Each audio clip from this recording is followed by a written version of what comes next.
Now, when we talk about the auto industry and specifically electric vehicles, lately we've seen new numbers showing that sales with electric vehicles have slowed, posing more potential problems for some car dealerships. We want to talk more about this, some of the trends that have been seen as of lately. Let's bring in now more on this luxury car dealership owner, Tom Maoli, to talk more about the trends, not only with electric vehicles, but just the auto industry as a whole. Tom, thanks so much for being with us here this evening. Tell us a little bit more about the trends that you've been noticing when it comes to sales. Yeah, well, thanks for having me on. But it's very interesting because I've been calling this for a while, and I've been predicting this. And I think the Biden administration got out over their skis with making this pushing the EPA to make a mandate for 2035 that 80% of the vehicles on the road are going to be electric. But it's not happening. The consumer's not buying into it. They're afraid of it. They have range anxiety. There's no infrastructure out there. There's nowhere to charge your car.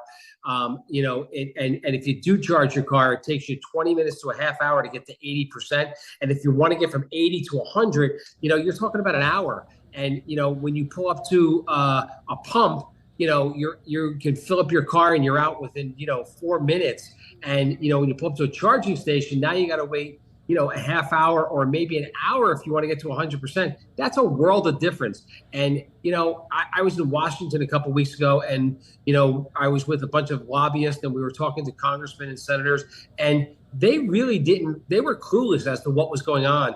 And, not only is the infrastructure not there, but the biggest issue is we have a national security issue. We haven't fixed the chip issue, and, it's all because of China. And now we're going to sell our souls and give away our transportation system to China because China owns 90% of the minerals that produce these batteries. So, it's mind-boggling that, the administration is sitting there and trying to push this agenda when the reality of it is it's dangerous and it's not cost-effective for the consumer.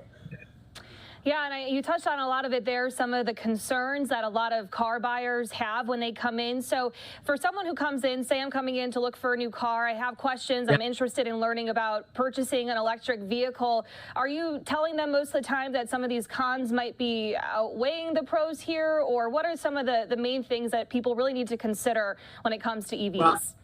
Well, listen, there's a lot of things to consider. The fact is that it's $10,000 to $15,000 more to buy an EV versus a gas car. Then you have to get an electrician out to your house and install a charger, which is another $3,000 to $5,000. And I don't know if you've seen what's going on right now, but there's a lot of news out today that the Biden administration is pulling back the incentives that they were giving the consumers to buy these EVs. So they're $20,000 in the hole. Let's face reality. We're in the biggest inflationary time in the history of this country. We're talking about 6% annual inflation, and we're going to tax the consumers with another $20,000. The average person can't afford to do this. Yeah, and I want to talk more about affordability here next, Tom. The average monthly car payment for a new car is now over $700. Yeah. So how are you seeing affordability really play a major role here? Well, listen, it's a major role, and consumers are very concerned about it. They're coming into the showrooms, and, they have a lot of anxiety about this. But I have to tell you, there's one thing that, in our industry is that, it's called pent-up demand. Consumers, after COVID, bought their leases out, and these vehicles that they bought out and they purchased their leases out are now having, 100, 125,000 miles. There's a life cycle to a vehicle, like a pair of shoes. You have to replace it at some point. And, we're getting to that point where it's a tipping point and the consumer has to replace it. They can't afford to replace it, but they have no choice because it's costing them so much to keep their cars glued together in the service departments. And speaking more about how electric vehicles stack up against the auto industry as a whole, we've obviously seen changes in buying behavior because of different economic reasons here, interest rates being a major one, too, and people holding on to old cars or reducing their purchase power because of it. What are you noticing when it comes to some of those other factors here and especially old cars, people weighing all of these reasons? Well, listen, they're definitely hanging on longer. They're hanging on for dear life to the cars they have. But again, at some point, they have to purchase a new. You can't stop transportation. They have to purchase a new vehicle.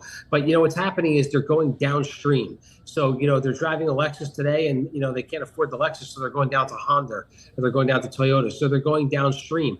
But I have to tell you, if you peel, they're not buying electric. And if you peel back the onion and you look at, it's interesting because they've been pounding the table about Rivian's earnings, and they've doubled their sales. But when you're doing 1,000 cars a year, it's easy to double your sales.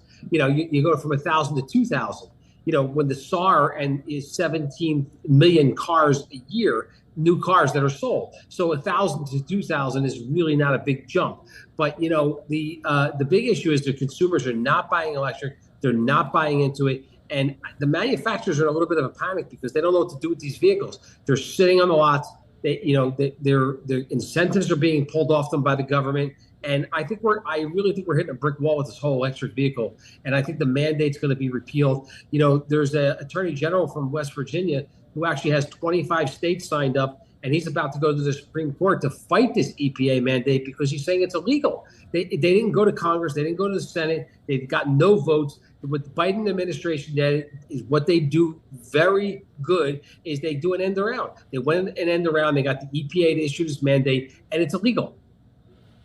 Yeah, Tom, I appreciate you being able to break this down further for us. You touched on one of my next questions here when it comes to those charging vehicles and concerns that people have about some of these plans for the future. Yeah. But just about the future as a whole, what do you see when it comes to electric vehicles? What is your advice for folks moving forward? Well, listen, I think, I've said this all along. I think electric is here to stay. I think it's going to be a part of the marketplace, just like diesels and hybrids. It'll be a part of the marketplace. It'll be 10, 15, 20, maybe 20% of the marketplace. I don't know. It's definitely going to be a part of the marketplace. But you know what? It survives in major cities when you're driving, 3 and 4 miles and you park your car and you can recharge it because you went into an office building or an apartment building. It doesn't work in the suburbs. And you know what? 90% of America is suburbs. We only have a certain amount of major cities. We have Chicago, we have New York, we have LA. There's only a certain amount of major cities. So the suburbs are the ones that are really taking it in the gut. Sure. All right, Tom, thanks so much. Any final thoughts here? Again, we appreciate you joining us this evening here on Live Now from Fox. No, listen, I think, like I said, I think the mandate, the 2035 mandate is going to be repealed. I think it's going to be pushed back. And I think at some point, the logic is going to step in. The infrastructure is not there. When I was in Washington, we met with the Speaker of the House, and I asked him, I said, how's the debt ceiling bill going? And he said, we just got it passed. We were here till 2 o'clock in the morning. We got it done. And I said, I think you need to go back in there and get another $4 trillion. And he's like, for what? And I said, because you have to build the infrastructure out for this electric vehicle mandate. It doesn't exist. There's no place to charge your car in rural America. And he's like, that's not happening. So I think it's going to be repealed. I think you're going to see big changes coming down the road. Yeah, a lot still undecided. We'll be sure to see how all of this plays out. Tom, thank you so much again for being with us here on Live Now from Fox. It's been great talking with you. Thanks for having me. Good to see you. You as well. Thanks. All right, great conversation there. Hope you enjoyed that one. I know there's always a lot of questions about the auto industry, especially as technology is changing, times are changing. So always great to get some insight there. We're going to take a quick commercial break here. Still much more to come. Stick with us on Live Now from Fox. We'll be right back.